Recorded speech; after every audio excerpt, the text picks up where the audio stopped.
Hey there, welcome back to Analogus. Today we're going to be taking a look at how to remove some film, 35mm film, after you finish shooting it in a Holga.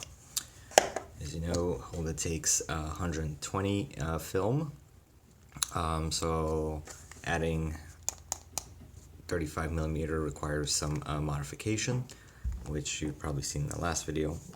And today I'm going to show you how to do that. So you're probably saying to yourself, you're supposed to do this in complete darkness, otherwise the film's going to get ruined. Well, don't worry about that. I already taken out the film in complete darkness, and what I have here is another film that I was able to find, expired a long time ago. Somebody had, I found it unwound, it's already been exposed and everything, so yeah, it was just like a prop film that I found laying around. So that's kind of what I want to do here. Open my Holga. So I recreated the setup here, and I've already went ahead and got the film developed,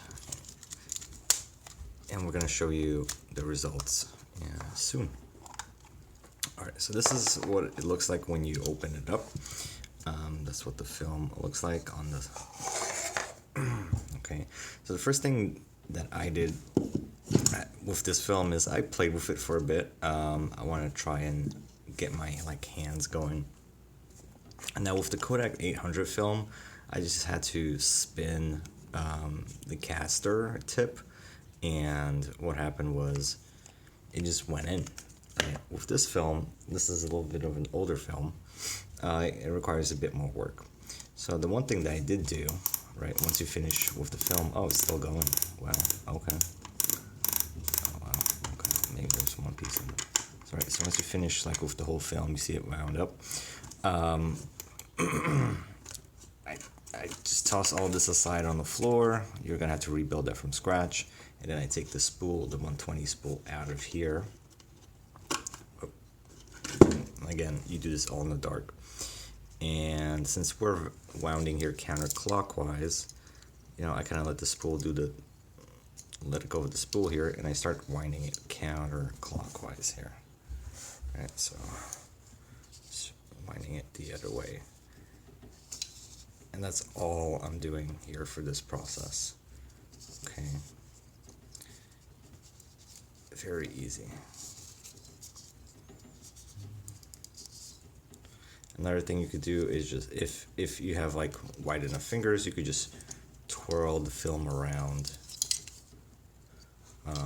Kind of like that, but I don't have wide fingers. Wait, I'm going the other way. Alright, so you can kind of twirl it around, but yeah, I don't really recommend that. So yeah, you just spin it back in, hold it in the back here. Right, I try not to touch the film. I use gloves for this, so I don't get any fingerprints or smudges on the film, and it just goes right back in. Alright, so you just keep going and going. It doesn't take long. And right about until it gets all the way to the end, I usually stop it there. The film is in the cartridge, and now I could push it out a bit, pull it out a bit, and remove the tape.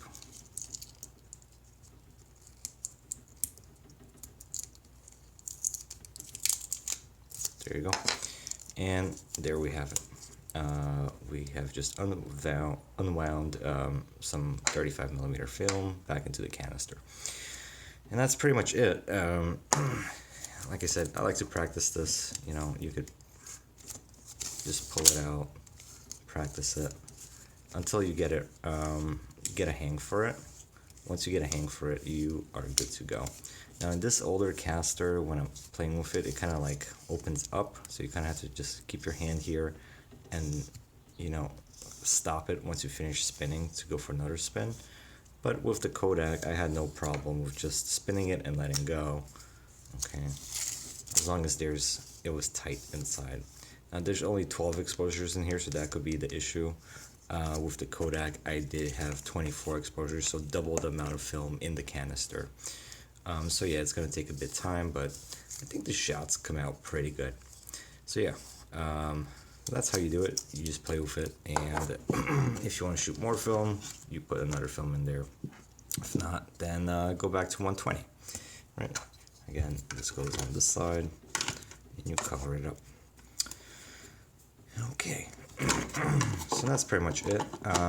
Take a look at the shots with this expired film, and let me know what you think.